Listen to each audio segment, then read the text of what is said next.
Hola, ¿qué tal? Buenas tardes a todos. Yo soy Florencia Datri, soy una de las médicas de staff de IBI Buenos Aires. Estoy acá hoy en conjunto con Santiago Giordana, que es el director de nuestro laboratorio, y con María Villamil, del Departamento de Apoyo Emocional que tenemos acá en la clínica. Y bueno, en primer lugar, obviamente agradecerles por la presencia, por las ganas de estar acá y de compartir este momento con nosotros. Les doy la bienvenida a IBI. Y bueno, hoy vamos a hablar vamos a hacer el Fertility Day online de maternidad después de los 40 años, así que voy a compartirles una presentación. Vamos ahí.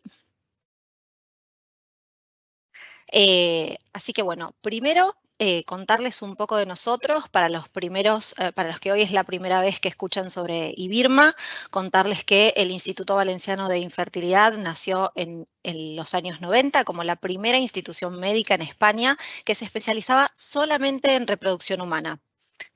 Hoy, después de mucha evolución, IBI cuenta con más de 70 centros en todo el mundo, son 79 exactamente, y están a lo largo de todo el globo. Y a partir del 2017, IBI llegó de la mano de RMA New Jersey a Estados Unidos, dando lugar a IBI RMA Global, que lo pueden ver acá representado a nivel mundial, el alcance que tienen nuestras clínicas.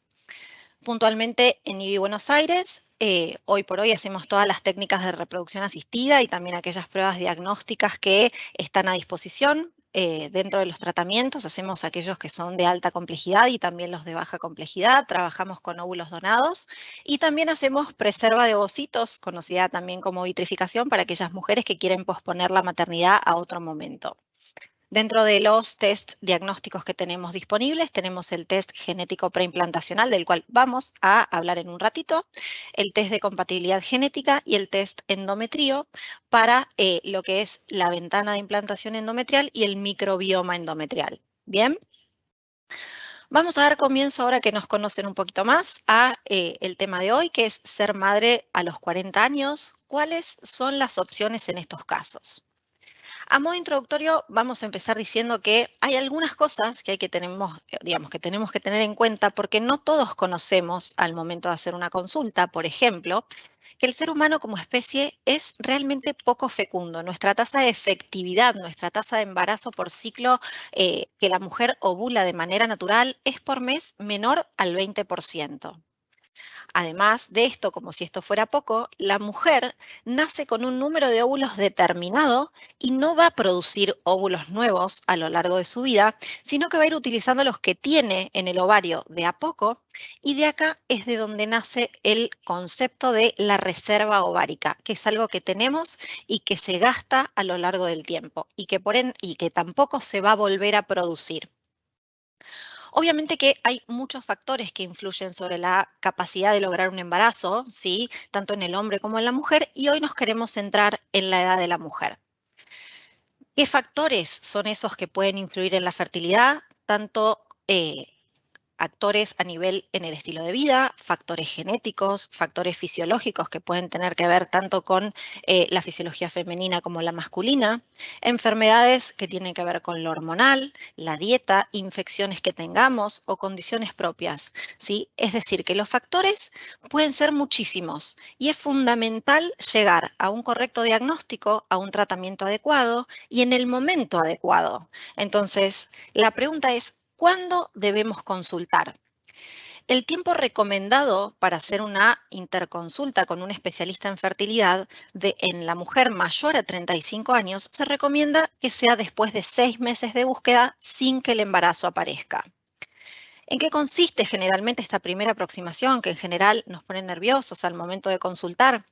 Básicamente lo que hacemos en una primera visita es evaluación de la reserva ovárica mediante una ecografía y después terminamos de definir el funcionamiento del ovario con el análisis de sangre que pedimos, que evalúa todo el eje hipotálamo-hipófiso-gonadal y que nos da una serie de pautas de cómo tenemos que tratar a cada caso en particular. Dijimos que nos íbamos a centrar hoy en la edad femenina y ¿cuál es el impacto de la edad? ¿Qué es lo que produce la edad en reproducción? La edad femenina se considera un factor pronóstico independiente, porque a medida que avanzamos, ¿sí?, en años, tenemos, como dijimos antes, este gasto en nuestra reserva ovárica, por ende contamos con un menor número de óvulos, con una disminución de la calidad de estos óvulos, y ahora vamos a ver por qué. Hay mayor riesgo a expensas de esta disminución de la calidad de tener defectos genéticos en los embriones y por ende mayor tasa de interrupción de estos embarazos de manera espontánea o aborto. Pero ¿por qué hoy es importante hablar de un impacto de la edad? Esto es debido a la frecuencia con la cual mujeres de más de 40 años consultan. Las tendencias socioculturales hacen que hoy las mujeres busquen embarazo mucho después de lo que lo hacían nuestras madres o nuestras abuelas anteriormente. ¿Por qué? Porque hoy hay mucha prioridad para la realización personal, para el desarrollo profesional. Una vez que ya tenemos la carrera, queremos llegar a la estabilidad económica. Influyen otros factores sociales también como la cultura de los estilos de vida saludables, tener una mejor nutrición y mejores cuidados médicos. Esto hace que estemos mejor, que tengamos esta percepción de bienestar físico y que posterguemos la maternidad para más adelante. Otro hecho que no es nada nuevo, pero es muy frecuente, también es el hecho de los divorcios o las formaciones de nuevas parejas, y todas estas cosas que pasan en conjunto hacen que posponer, retrasar o reiniciar la búsqueda de la maternidad sea hoy algo muy frecuente. Pero ¿qué nos muestran entonces los trabajos científicos respecto del impacto de la edad en la reproducción? Este gráfico nos muestra las diferentes líneas representan distintas poblaciones en distintos lugares del mundo. Lo que vemos en común en todas ellas es que a la edad de 35 años, la tasa de embarazo, ¿sí?, por edad, varía muchísimo hacia abajo. Hay una caída abrupta después de este momento. Por eso, clásicamente y a partir de todos estos estudios, es que se define a los 35 años como la edad reproductiva avanzada.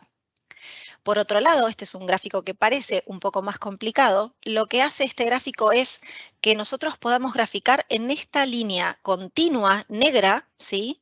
Vemos el número de folículos, ¿sí?, que los folículos son estos que contamos el día de la primera visita. Vemos el número de folículos dependiendo de la edad de la mujer. Y vemos que a medida que avanzamos hacia la derecha, claramente el número de folículos disminuye y que en la línea punteada que vemos más abajo, cómo aumenta a su vez la proporción de óvulos de calidad más pobre, ¿sí? La calidad del óvulo a medida que pasa el tiempo también disminuye.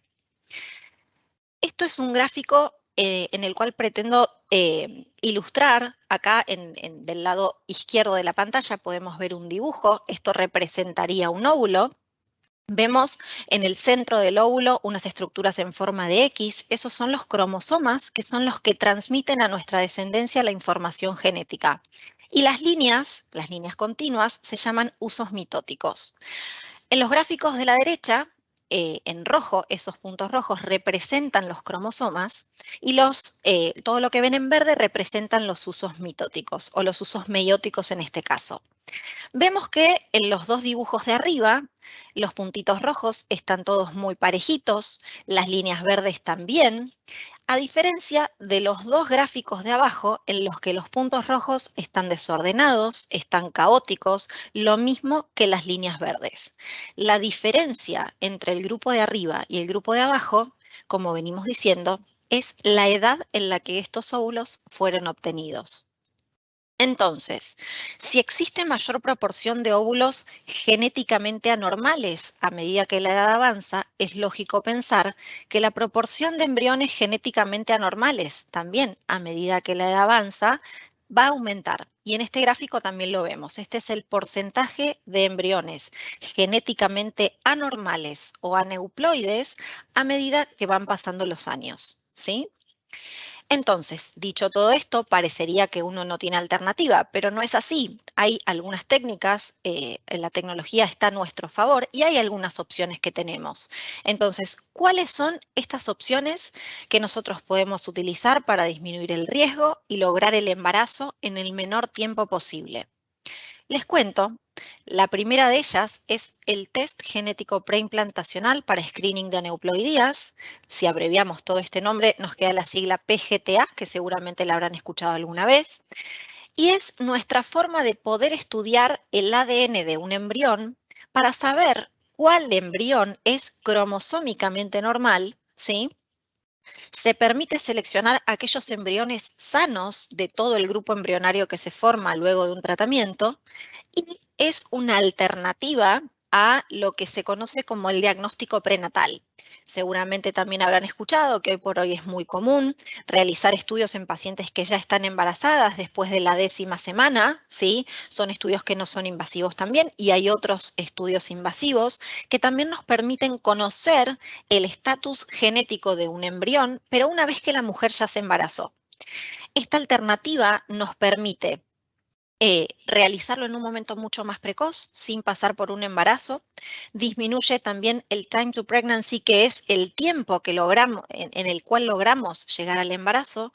Y también este tiempo disminuye porque evitamos aquellas transferencias de embriones aneuploides que no nos van a llevar a ningún lado y que nos sacan esto que no va a volver, que es nuestro tiempo.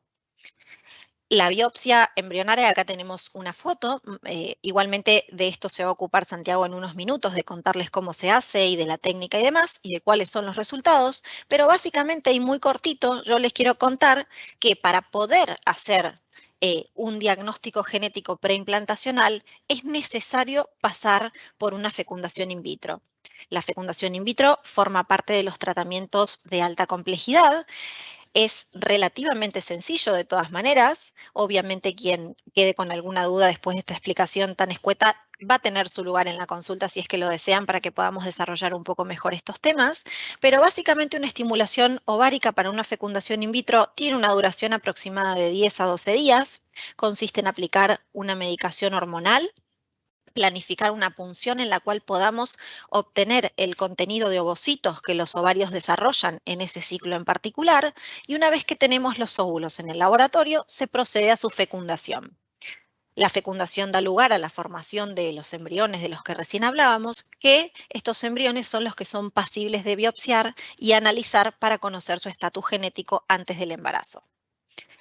Los resultados del estudio genético preimplantacional también los vamos a desarrollar un poquito más con Santi en unos minutos, pero lo que yo les quiero contar simplemente es que veamos esta línea celeste por encima de todo, que es la línea que nos muestra a medida que avanzamos en edad en la proporción de embriones genéticamente anormales. Y vemos que desde los 38 años en adelante esto empieza a avanzar, cada vez más es el porcentaje de embriones genéticamente anormales, y si vemos en rojo la línea un poquitito más abajo, esa es la que nos cuenta qué porcentaje de pacientes, también dividido por edad, es la que llega a una transferencia después de haber hecho este tratamiento. Y vemos que esta línea también va hacia abajo, es decir, que a mayor edad de la mujer, menor es la cantidad de pacientes que tienen la posibilidad de tener un embrión normal para poder transferir.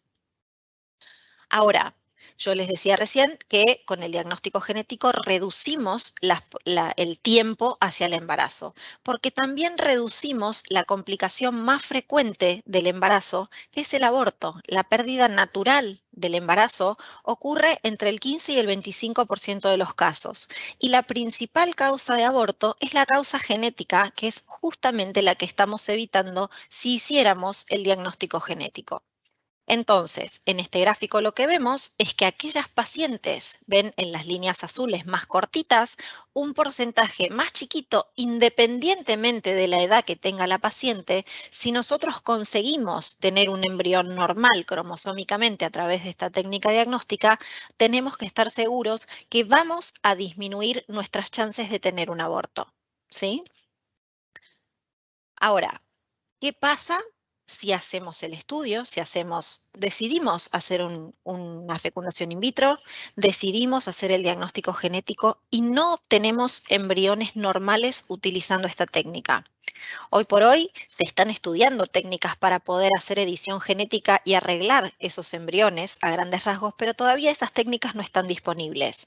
Entonces, ¿qué otras alternativas tenemos si probamos con nuestros propios óvulos y no conseguimos embriones normales?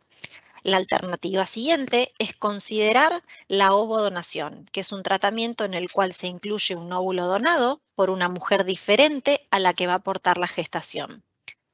Es un tratamiento muy frecuente, pero del que poco se habla. De hecho, en Argentina, el 20% de los ciclos son con óvulos donados y en IBI, acá en IBI Buenos Aires, 1 de cada 3 pacientes que consulta hace tratamiento con ovocitos donados. ¿Quiénes pueden ser las donantes? Pacientes que tienen entre 18 y 30 años de edad, justamente para disminuir la chance de riesgo genético que tenemos a partir de la edad de la mujer y todo lo que venimos hablando.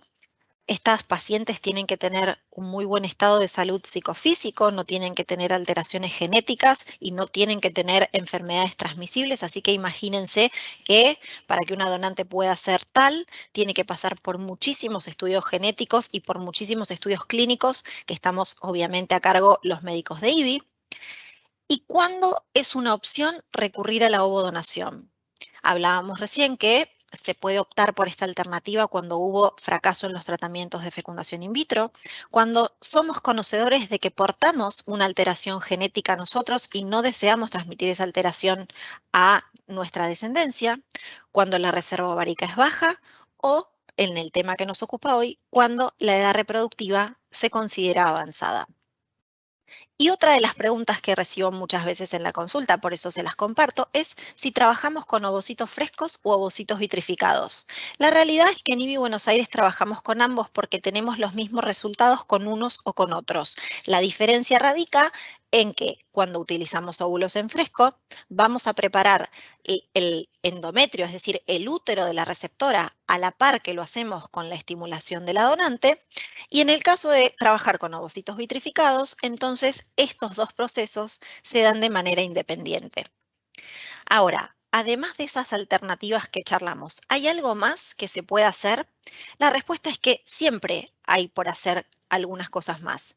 Siempre estamos a tiempo de cuidarnos, a tiempo de mejorar nuestro estilo de vida, a tiempo de mejorar nuestros hábitos y no tenemos que perder de vista lo importante que es el apoyo emocional para la toma de decisiones, sobre todo cuando venimos de una búsqueda en la que ya tenemos o no tenemos tratamientos, pero generalmente son momentos bisagra en nuestras vidas y tomar una decisión tan importante como estas puede ser mucho más fácil si estamos acompañados.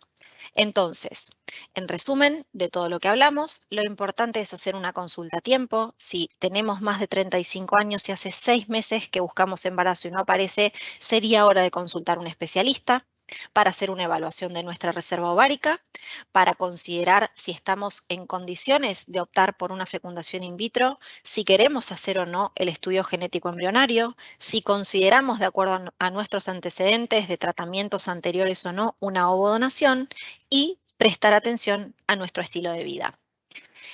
Esto es entonces un poco de lo que quería hablarles. Esta es mi última diapositiva. Les agradezco por la atención. Voy a dejar de compartir mi presentación para dar lugar a mi compañero de laboratorio, que se va a ir preparando en estos minutos. Recuerden que pueden ir haciendo las preguntas que crean necesarias, que van a quedar en el chat. Las vamos a ir respondiendo de a poquito al finalizar, ¿sí? Santi, cuando quieras. Vale. Bueno, ¿qué tal? Buenas tardes a todos. Mi nombre es Santiago Giordana. Gracias, Flor, por tu presentación. Yo estoy en el IBI desde el 2008. Empecé como técnico en aquella época y en el 2014 me tocó asumir la dirección del laboratorio y bueno, es lo que hago en la actualidad junto a 10 personas que forman el equipo del laboratorio. Voy a ir compartiendo la presentación.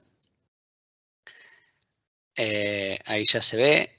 Vamos a poner el modo presentación. Bueno, la verdad que la presentación que hizo Florencia fue muy completa. Voy a aportar algunos datos desde el laboratorio y comentarles un poco qué es lo que hacemos nosotros y también hablar un poquito de resultados hacia el final de la charla. Entonces, básicamente vamos a focalizarnos en lo que son los tratamientos de alta complejidad.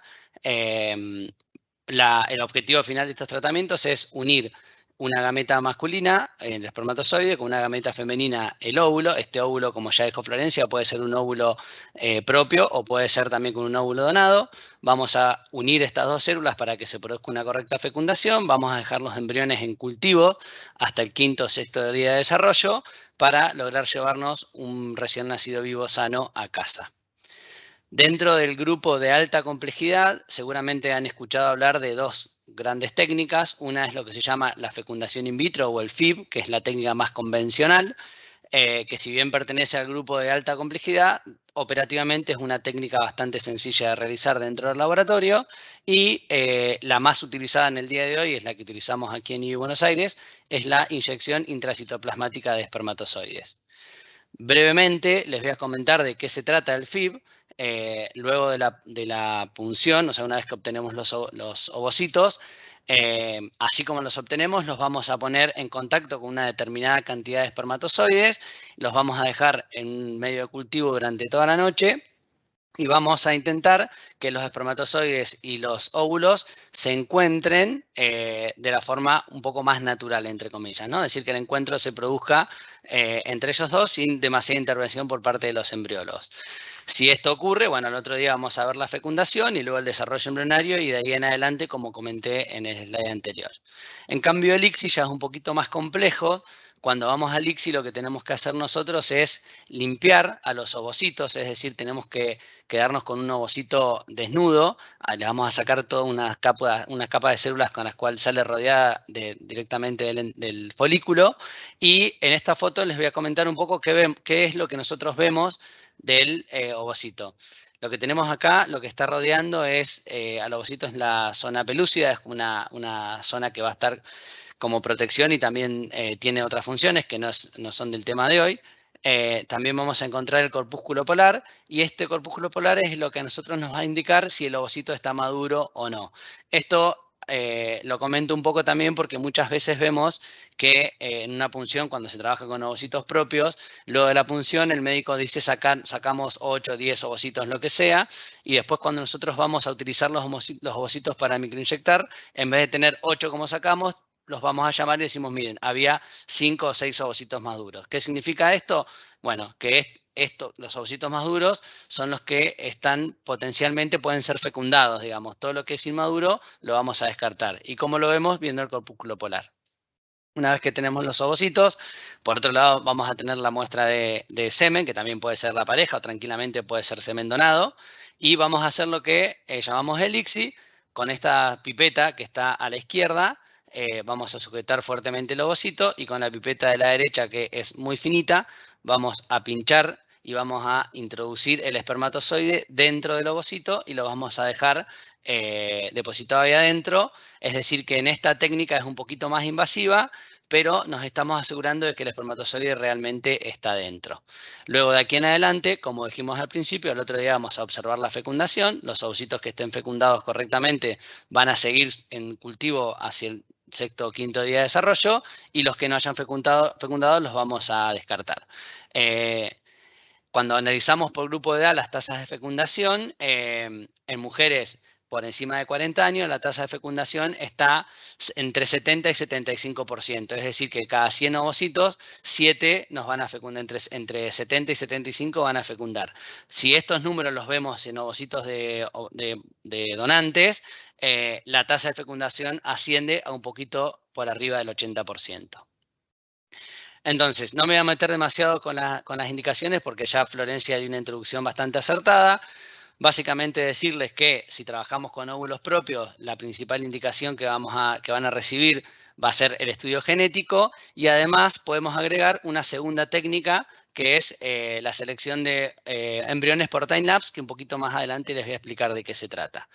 Si vamos a óvulos donados, quizás la primera recomendación que podemos darles es que utilicen la técnica de time-lapse y en un segundo caso el estudio genético, que si bien son donantes, ovocitos de donantes muy jóvenes, ya sabemos por los estudios y por las estadísticas que sacamos acá que podemos encontrar un porcentaje muy chiquitito de embriones que también tengan alteraciones genéticas. Y esto también está bueno explicarlo porque muchas pacientes que optan por la ovodonación y no el estudio genético, quizás piensen de primera mano que el 100% de sus embriones van a ser normales o euploides que lo vamos a poder utilizar para la transferencia, pero esto sabemos que naturalmente no es así, un poco por los ovocitos, y también tenemos que tener siempre presente que el espermatozoide también está jugando un papel y es bastante probable encontrar porcentaje de embriones aneuploides también en ovodonación. Hablamos algunas palabritas de resultados.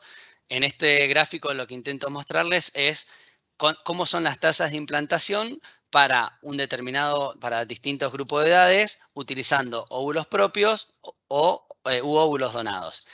Entonces, en las barras azules lo que nos están diciendo es las tasas de implantación de ovocitos cuando utilizamos ovocitos propios.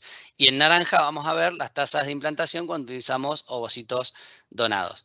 Fíjense que entre 30 y 34 años prácticamente no tenemos diferencia. ¿Por qué? Porque acá estamos hablando de ovocitos de mujeres muy jóvenes. A medida que empieza a avanzar la edad, la tasa de implantación utilizando ovocitos de donantes se mantiene más o menos constante, y en cambio la tasa de implantación cuando utilizamos ovocitos en propios, a medida que la edad avanza, las probabilidades de embarazo empiezan a caer, un poco por todo lo que venimos hablando hasta ahora.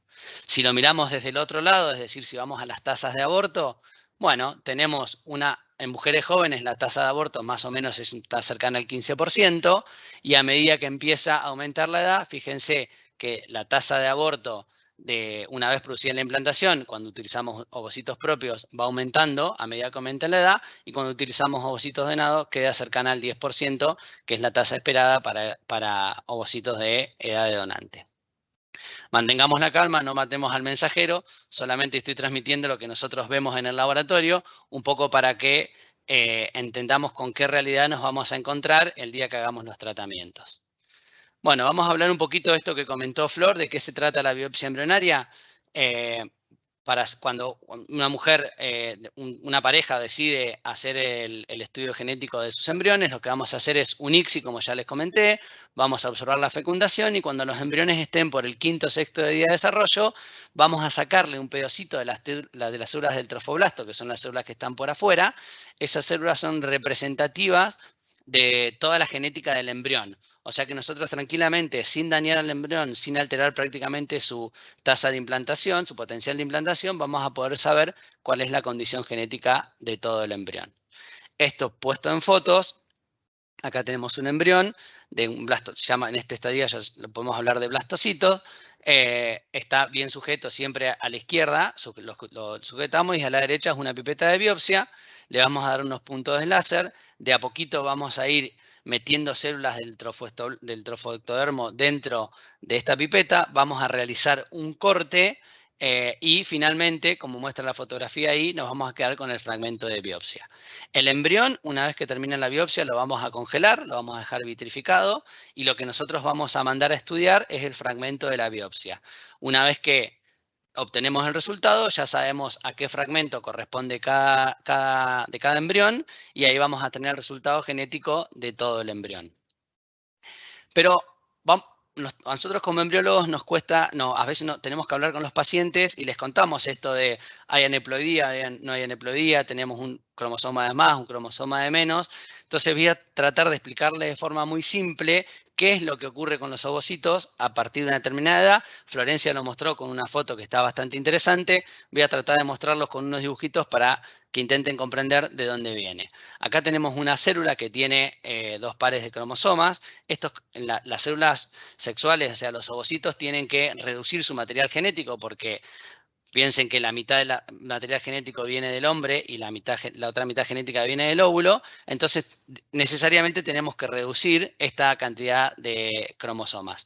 Hay una primera división donde los cromosomas se van a dividir en dos, y en una segunda división, a su vez, cada cromosoma va a dar una copia idéntica del otro. Es decir, que partimos de 4 copias y nos vamos a quedar con una célula y con una copia de la mitad de los cromosomas.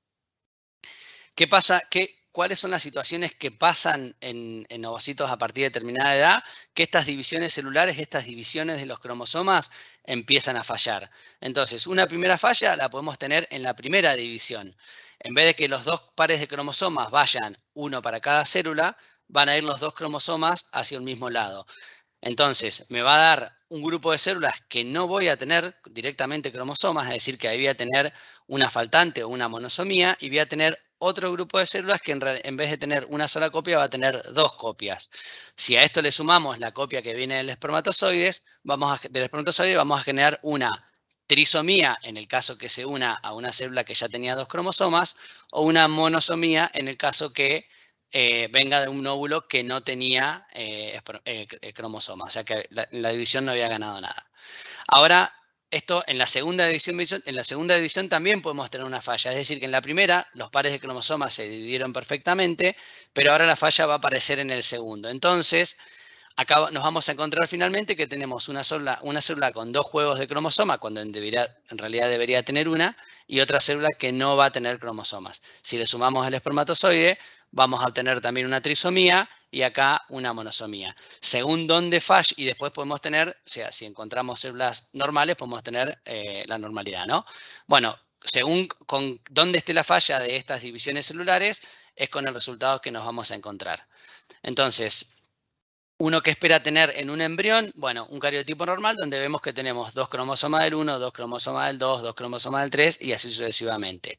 Si vemos un cariotipo alterado, es decir, un resultado alterado, lo que vamos a encontrar es un desbalance en número de cromosomas. En este caso, lo que podemos ver es que este cariotipo arroja que hubo tres pares de cromosoma, tres copias del cromosoma 21, dando una trisomía. Esta quizás es la enfermedad más conocida, que es el síndrome de Down. Pero si esto se produce en otros cromosomas, lo que vamos a generar son embriones que quizás morfológicamente son normales, pero no vamos a encontrar, no vamos a lograr la implantación, o en el caso que implante vamos a encontrar el aborto temprano. Para evitar todo esto que venimos comentando, idealmente lo que necesitamos hacer es el estudio genético preimplantacional. Esto es una foto, no voy a entrar demasiado en detalle, es cómo nos arroja a nosotros el resultado genético. Uno debería ver una línea en la parte de abajo, una línea perfecta, es decir, que todos los cromosomas están balanceados, más los cromosomas sexuales, y en este caso, acá lo que vemos es que acá falta un cromosoma y acá falta un cromosoma, es decir, esta es como analizamos nosotros los estudios genéticos. Un poco, esto no me voy a meter demasiado porque ya Florencia lo comentó, era, bueno, qué pasa a medida que vamos avanzando en la edad, cómo son los resultados. Lo que vemos es que a medida que aumenta la edad vamos a obtener mayor cantidad de embriones con aneuploidías, es decir, que son anormales genéticamente, y esto deriva de lo que vimos antes de sus ovocitos, y por lo tanto el porcentaje de transferencias con ovocitos propios a medida que aumenta la edad disminuye bastante. ¿De dónde viene esto? Bueno, lo mismo es básicamente de los ovocitos, donde ya sabemos que más o menos el 80% a partir de los 40 años, entre el 77 y el 80% y un poquito más también, de los embriones van a presentar aneuploidías. Acá les voy a mostrar cómo son los resultados genéticos, los resultados implantacionales, es decir, estos son, en azul vamos a tener los casos que hicieron el estudio genético, es decir, ovocitos propios, que analizaron sus embriones y que seleccionamos embriones euploides, y en gris vamos a tener las pacientes que no hicieron el estudio genético. Si vemos las tasas de implantación, si bien vamos a tener menor cantidad de embriones para transferir, la tasa de implantación se mantiene más o menos constante, y en las pacientes que no hacen el estudio genético, las tasas de implantación van disminuyendo. ¿Por qué? Porque estamos transfiriendo embriones que no sabemos su estado genético.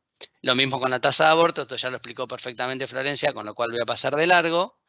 Y en esta diapositiva lo que quiero mostrarles es el porcentaje de embriones luego de hacer el estudio PGTA. Es decir, de cada 100 embriones que nosotros estudiamos, ¿cuántos embriones vamos a obtener normales? Fíjense que a partir de los 40 años esperamos encontrar un 20% de embriones normales, que va de la mano con lo que hablábamos antes de el 80% de aneuploidías. En edades más jóvenes tenemos mayores probabilidades de encontrar embriones normales, pero fíjense que tampoco estamos en el 100%, sino que estamos en torno al 60%, y a medida que avanza la edad va disminuyendo. Bueno, ahora quiero comentarles dos palabritas de lo que son las incubadoras de time-lapse. Esta es una tecnología bastante nueva.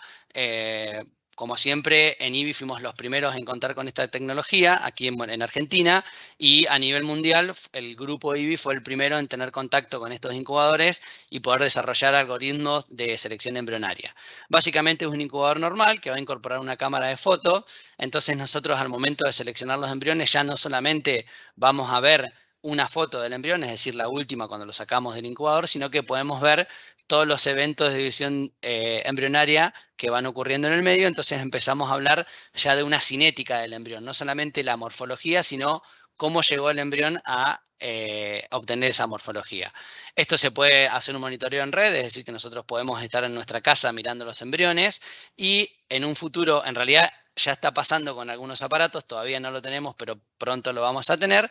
Podemos incorporar la selección de embriones por inteligencia artificial. ¿Qué es esto? Vamos a subir los videos que hoy nosotros analizamos en forma manual, los vamos a subir a la nube, y un software va a analizar estos embriones y nos va a decir este embrión es mejor que este es mejor que aquel, entonces nos va a permitir mejorar la selección embrionaria. Entonces, una de las principales funciones es que eliminan la subjetividad del observador. Ya no es si el embrión es lindo, más lindo o menos lindo, sino que es lindo y además cómo fueron sus eventos de división celular, con lo cual vamos a mejorar la selección embrionaria, y esto indudablemente va a mejorar las tasas de implantación. ¿De qué manera hoy podemos hacer análisis de forma manual? Hay un video que vamos a ver si se puede ver, yo creo que corre bien. Lo que estamos viendo en este video es estos eventos celulares que nosotros vamos viendo durante el desarrollo embrionario. Acá es un embrión que ya está fecundado, lo que vemos es que son 2 núcleos, es decir, la fecundación fue correcta, y a medida que vaya avanzando vamos a ir viendo distintas divisiones celulares. Esto hoy por hoy lo hacemos casi de forma rutinaria, y la mayoría de los embriones los podemos analizar a través de esta tecnología.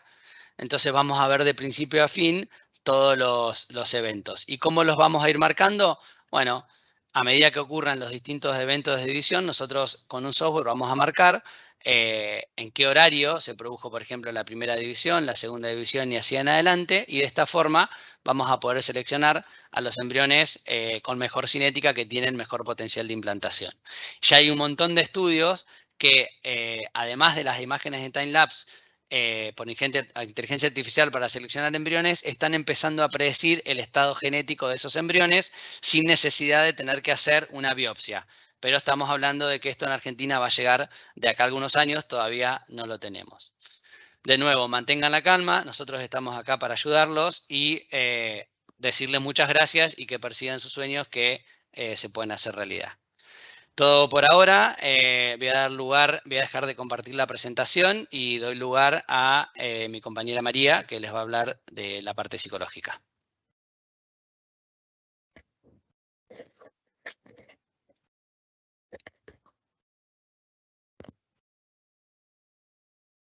Buenas tardes a todos, bueno, a todos, a todas, no sé cuántos hombres tenemos del otro lado. Bienvenidos, vamos a hablar de los aspectos emocionales de las técnicas de reproducción asistida, que muchas veces, ¿no?, quedan como delegados en todo lo que es la búsqueda del embarazo. La verdad que tuvimos excelentes explicaciones tanto de Florencia como de Santiago. Un placer trabajar, la verdad, con este equipo. Bueno, vamos a hablar de lo que es... ¿Puedo grabar la presentación?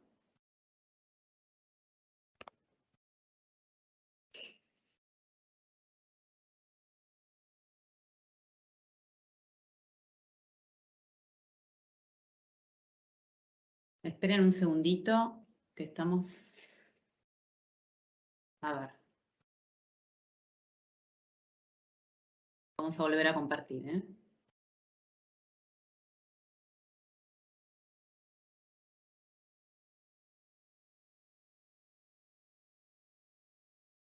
Ahí me parece que vamos, ¿no? Bueno, como decían los chicos recién, la ciencia avanzó muchísimo, ¿no? Y brinda a las mujeres la posibilidad de elegir cómo y cuándo ser madres.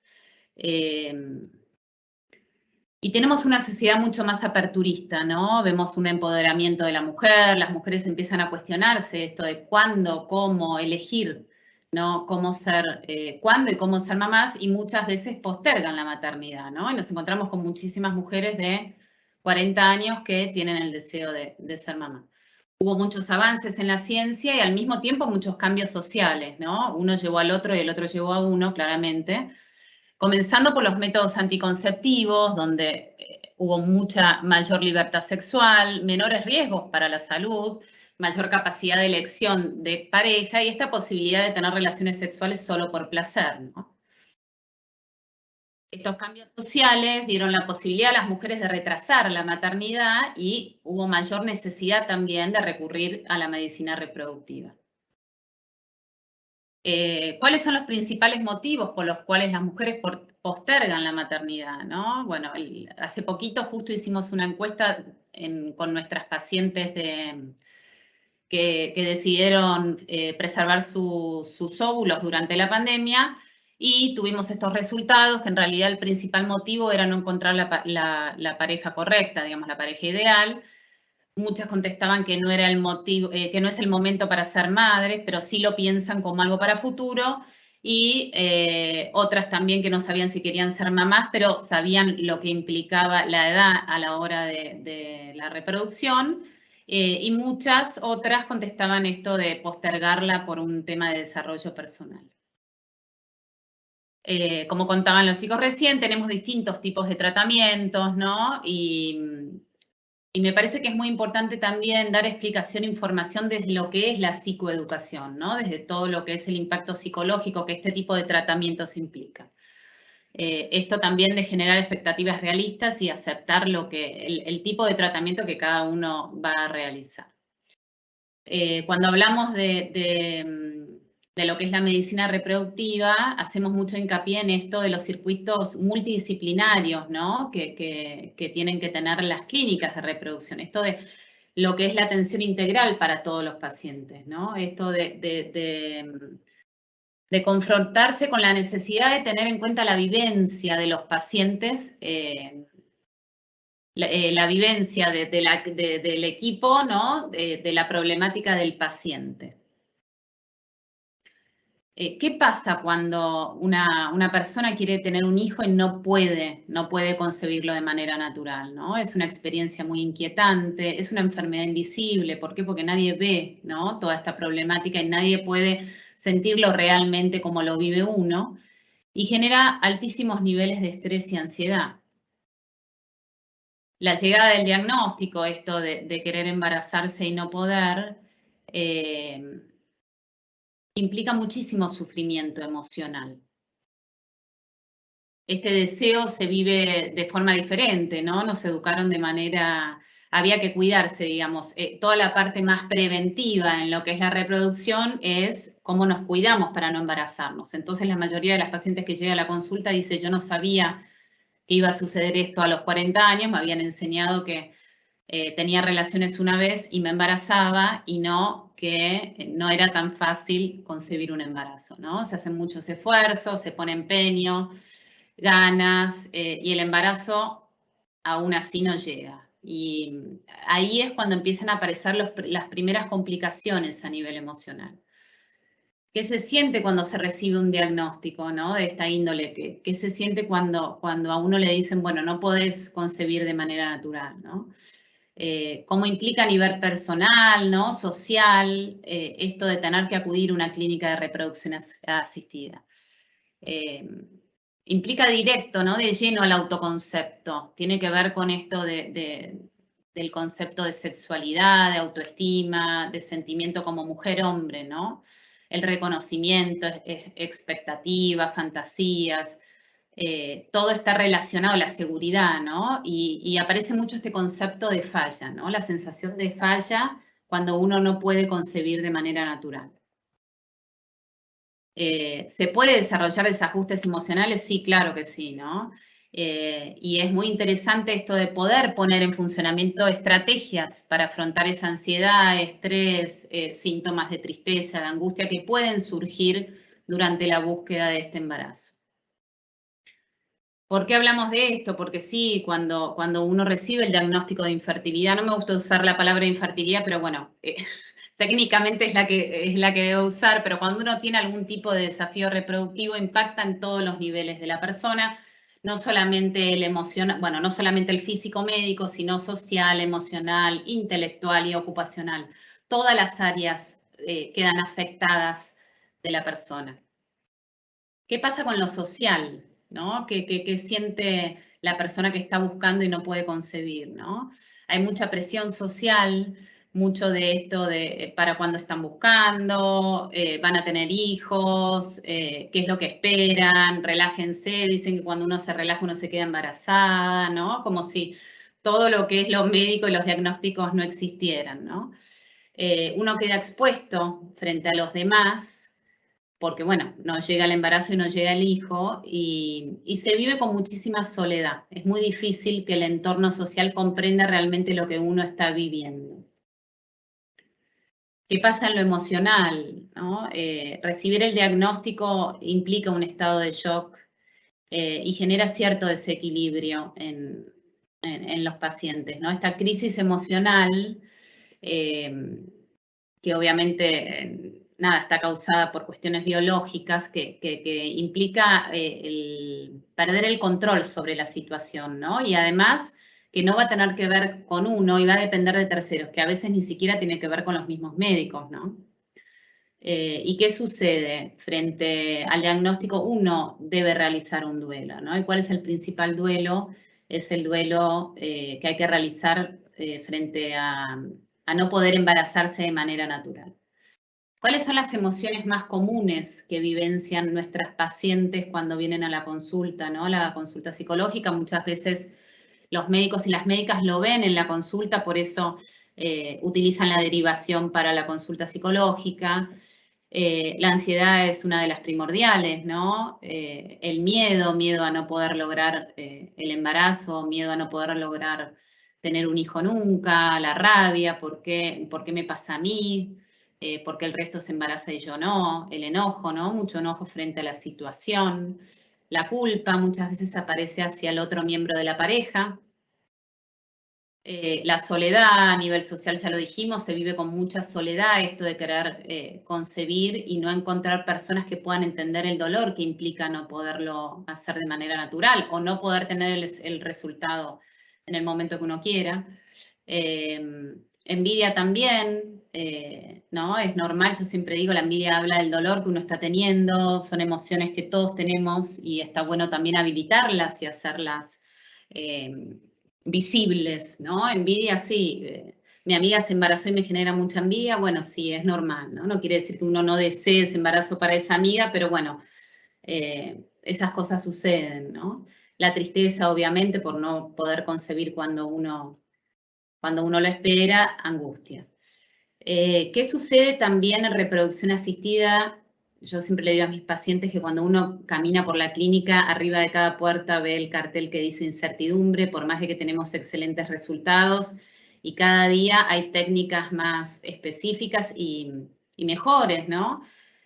Nadie puede decirte vas a lograr este embarazo sí o sí, hablamos de estadísticas y porcentajes, pero el 100% no lo tenemos. Entonces, esto de la incertidumbre, la ambigüedad, ¿no? De si esto realmente va a suceder, es muy difícil de sobrellevar.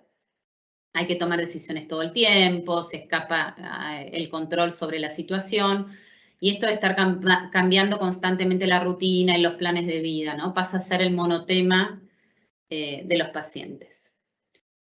¿De qué hablamos cuando hablamos de duelo? Me hizo acordar de qué hablamos cuando hablamos de amor. Bueno, el duelo es una pérdida, ¿no? ¿Qué pasa en este caso? Se pierde algo que nunca se tuvo, es algo que en realidad es invisible, ¿no? Pero es dolor y también es un desafío esta búsqueda. Yo siempre trato de trabajar con las pacientes esto del proceso, lo que implica también disfrutar de este proceso de búsqueda, que es un desafío y que seguramente va a llegar a buen puerto y que cuando llegue uno lo va a poder disfrutar muchísimo, ¿no? Es el punto de partida de cualquier elaboración, ¿no? Para poder recuperarse. Cuando uno empieza a duelar algo, implica que está elaborando el proceso y el shock inicial que implica esto de no poder embarazarse de manera natural. Por eso la importancia de poder transitar este duelo en todas las etapas, ¿no? Para poder llegar, como decía Florencia, a tomar una buena decisión y poder elegir cuál es el tratamiento correcto. Hay diferentes etapas en el duelo, tenemos shock, que ya lo hablamos, el enojo, la desesperanza y finalmente la etapa de aceptación, donde uno comprende que esto es un proceso de aprendizaje. Distintos tipos de duelo en reproducción, bueno, y hoy tal vez podemos hablar de lo que es el duelo genético, ya hablamos de el primer duelo, que es no poder embarazarse de manera natural, y después hablamos de un duelo genético, ¿no? Que es este duelo que sobre todo se trabaja en tratamientos de donación de óvulos que mencionaron anteriormente mis compañeros. ¿Cuáles son las causas que pueden motivar esta opción de realizar este tipo de tratamiento? Son dos puntos que hay en común, que es el duelo o la tristeza de no poder hacer el uso de la propia genética, y muchas dudas y miedos que surgen sobre el embarazo, la donante, el futuro niño, la familia, ¿no? Y son etapas que generan mucha ansiedad y tristeza. Es muy común trabajar, ¿no? Cuando uno recibe el diagnóstico de la donación de óvulos, de realizar un tratamiento por donación, trabajar en el espacio psicológico, un poco todas estas dudas que ayudan obviamente a poder transitar mejor el embarazo y conectarse posteriormente de mejor manera con la maternidad, ¿no? ¿Cuál es el objetivo que tenemos nosotros en lo que es el apoyo psicológico? Bueno, la idea es poder proporcionar información, escucha, ¿no? Apoyo emocional en todos nuestros pacientes, incrementar esa calidad de vida, ¿no? Y el bienestar psicológico. ¿Por qué? Porque ayuda muchísimo a disminuir el estrés y la ansiedad que generan las técnicas. Obviamente ayuda a poder transitar de mejor manera el tratamiento. Poder valorar y profundizar la comprensión de la información. A veces los pacientes salen de la consulta como bastante abrumados, ¿no? Sin terminar de entender la información que dio el médico. Trabajamos mucho en todo lo que es la instancia de resultados, ¿no? Esto de, bueno, cómo afronto este resultado. Y la idea es dar herramientas para poder mejorar esas estrategias de afrontamiento, ¿no? La toma de decisiones, el análisis de opciones y tipos de tratamientos posibles es muy importante. Y otra cuestión que es fundamental en cuanto a lo que es el área de apoyo emocional adentro de la clínica es que favorece muchísimo el contacto del paciente con el equipo médico, ¿no? Siempre digo que es fundamental, así como hablábamos al principio, esto de que haya el equipo interdisciplinario, que todas las clínicas tengan adentro lo que es el área de apoyo emocional, ¿no? El equipo de apoyo emocional como servicio para todos nuestros pacientes, ¿no? Para poder acompañar en paralelo el tratamiento médico con el tratamiento psicológico. Si uno puede contar, ¿no? Con una red de apoyo profesionalmente preparada, obviamente los tratamientos pueden ser hasta, como decía antes, ¿no? Una oportunidad de crecimiento personal o de pareja para todos nuestros pacientes. Bueno, muchas gracias y nada, espero que hayan podido entender también el impacto de todo el aspecto emocional que está implicado cuando uno realiza un tratamiento de reproducción asistida. Ahora vamos a darle paso a Florencia, ¿correcto? A ver si, Flor, si hay algún tipo de preguntas. Bueno, vos vas a manejar eso.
Hola, ¿acá estamos? Bien, acá, bueno, había agradecido previamente a todos, no se me escuchaba lo que decía, todos estaban tratando de decírmelo y yo no los escuchaba, estaba silenciada y ahora les voy a hacer un nuevo resumen de lo que les estaba diciendo. Una de las preguntas más frecuentes que hubo en todo lo que fue el chat fue ¿cómo evaluar la calidad de la reserva ovárica? ¿Sí? La calidad de la reserva ovárica se evalúa en realidad una vez que uno tiene un embrión. Si uno tuviera que estudiar al ovocito en sí mismo, debería destruirlo y para eso tenemos que sacar los cromosomas, ver cuántos cromosomas tiene y ese óvulo no se puede usar. Entonces, la realidad es que la calidad la evaluamos una vez que tenemos al embrión, es decir, a ese óvulo fecundado. Lo que sí podemos hacer en la consulta con la reserva ovárica es cuantificarla, ¿ok? Eso sí se hace a través de la ecografía, sí se hace a través de los análisis de sangre que solemos pedir. Por otro lado, me preguntaban hasta qué edad se puede hacer el PGTA. No hay una edad definida, ¿sí?, para hacer un diagnóstico genético, pero sí sabemos que a partir de los 44 años hay como un punto de corte, porque ese es el momento en el que encontramos que el 90% de los embriones suele resultar genéticamente anormal en los estudios. Esto también se relaciona un poco con otra de las preguntas frecuentes que fue ¿hasta qué edad podemos preservar nuestros ovocitos? ¿Hasta qué edad conviene hacer este tratamiento? Siempre que uno disponga de la información, y repito, los detalles generalmente los damos de acuerdo a los antecedentes de cada paciente con lo que nos cuentan en la consulta, pero a grandes rasgos, cuando uno tiene la información, sabemos que a mayor edad, ¿sí?, menor calidad ovocitaria, uno puede decidir guardar hasta la edad que quiera, sabiendo que más adelante tiene la opción, ¿sí?, de hacer este diagnóstico genético. ¿Ok? Por otro lado, también me preguntaban respecto de la ovodonación, ¿cuál es el número de ovocitos que solemos donar? Nosotros en general no hablamos de número de ovocitos porque lo que nosotros garantizamos es la transferencia de un embrión. Si un paciente con determinada cantidad de ovocitos no tiene un embrión para transferir, vamos a volver sobre ese tratamiento, vamos a volver a hacer digamos, los estudios diagnósticos que se necesiten. Así que no es una cuestión de número, sino de número de óvulos, sino de número de embriones para transferir. Preguntaban también algo que me pareció muy interesante sobre si una paciente hace un tratamiento con óvulos donados y con espermatozoides donados. ¿Es necesario hacer el diagnóstico genético? La realidad es que el diagnóstico genético preimplantacional como indicación también puede ser una elección y si está dentro de nuestras posibilidades poder acceder al diagnóstico genético, siempre la respuesta va a ser sí, porque cuanto más información tengamos en cualquier aspecto de la vida, mejores decisiones vamos a poder tomar. Por otro lado, me preguntaban qué información de la donante nosotros podemos dar. Dijimos que las donantes, por ley, no por nuestra ley, porque la ley en Argentina solo habla de la cobertura y nosotros, digamos, tenemos nuestra casa madre en España, ellos sí tienen una ley de reproducción asistida y esa ley dice que las donantes deben ser anónimas. Con lo cual nosotros eso lo respetamos en IBI y la información que la paciente puede tener si tiene un embarazo por ovodonación es lógicamente toda aquella información que necesite a nivel médico. Por ejemplo, cuando una paciente se embaraza, en la semana 12 es muy común que pidan la edad de la donante al momento de hacer la donación para poder establecer el pronóstico que ese estudio da. Y por supuesto que esa información la tienen todos los pacientes que la requieran. Así que bueno, esto es a grandes rasgos lo que iba dirigido al personal médico y obviamente recuerden que todo esto es general, que ningún caso es igual a otro, así que quien tenga más dudas, obviamente que está invitado a la consulta. Vamos con Santi.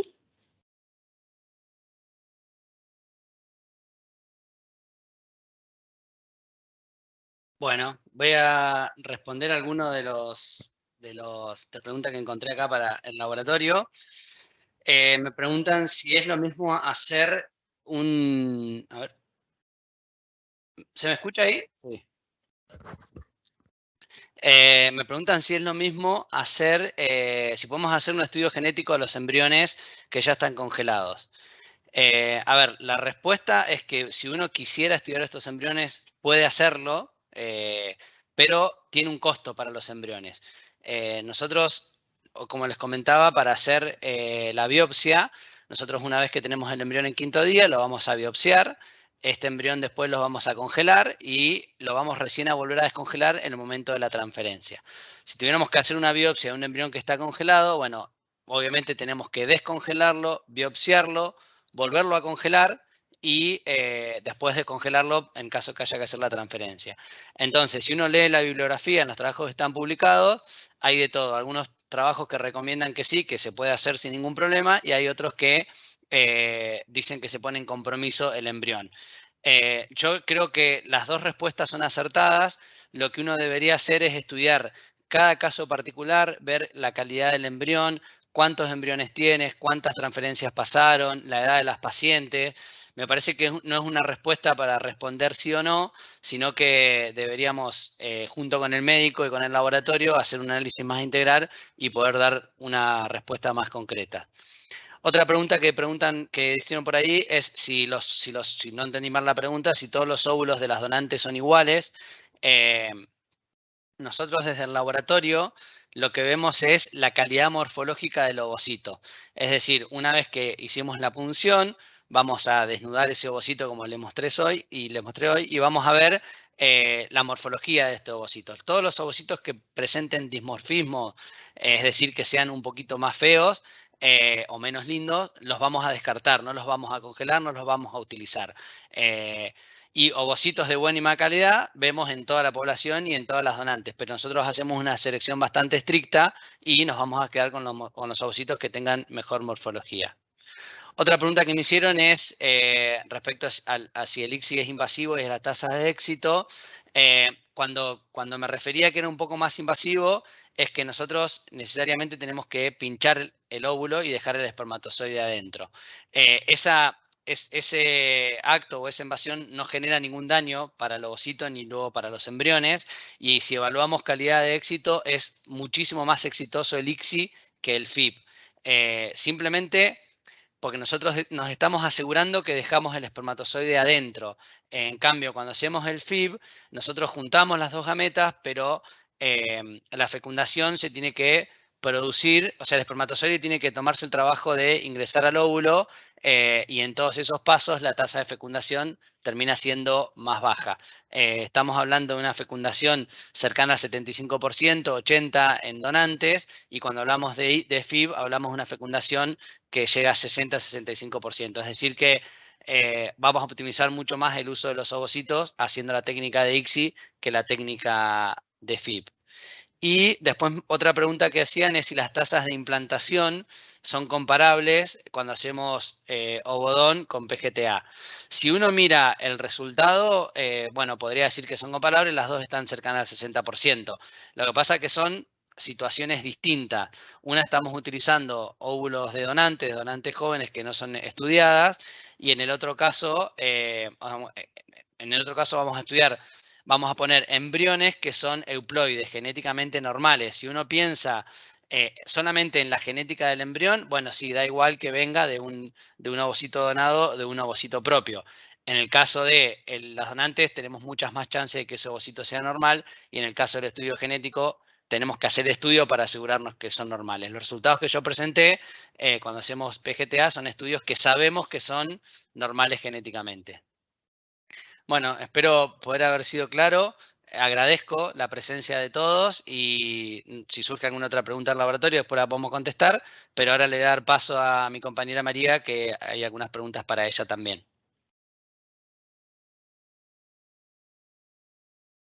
Bueno, acá estamos. Preguntas de psicología tenemos un par. Igualmente quiero dejar claro que cualquier pregunta que quede escrita en el chat, después se puede responder a través de las redes sociales, y ante cualquier duda, pregunta, se puede llamar a la clínica al 4789-3600 o consultar en la página de internet, que es www.ibi.com.ar. Bueno, y con respecto a psicología, me preguntaban un poco cómo controlar la ansiedad, ¿no? Qué sentimiento tan básico en la búsqueda del bebé. frente a los tiempos, ¿no? Para lograr el resultado del tratamiento. Y sí, la verdad que es difícil, uno tiene que aprender a navegar en tiempos que no son los de uno. Por eso es tan importante también el espacio de contención psicológica para poder adquirir herramientas, ¿no? Desde ejercicios que hacemos en la consulta hasta poder tener un espacio para poder hablar de eso que está doliendo tanto. Había otra pregunta relacionada a si ir a la consulta psicológica con la pareja o no. Yo por lo general no doy indicación, dejo que eso quede a libre demanda. Muchas parejas asisten a la consulta pensando en que quieren trabajar algún aspecto de la pareja. Otros prefieren, no sé, a veces algún miembro de la pareja lo vive de manera diferente que el otro o lo sufre más, entonces viene ese miembro de la pareja, ¿no? Eso me parece que se va viendo a medida que uno va teniendo un par de consultas. No es que tienen que venir los dos. Obviamente cualquier tratamiento de reproducción asistida, cuando uno lo hace con una pareja, se hace de a dos, es muy importante que se entienda que es de los dos, ¿no? Por más de que el diagnóstico esté en uno o en el otro. Bueno, con respecto a psicología creo que estamos. Queríamos agradecerles a todos por haber concurrido al evento. Y bueno, cualquier duda va a quedar esclarecida también en las redes sociales y bueno, y pueden contactarse a la clínica. Bueno, estamos, me parece. Muchas gracias a todos en nombre de mis compañeros también. Hasta luego.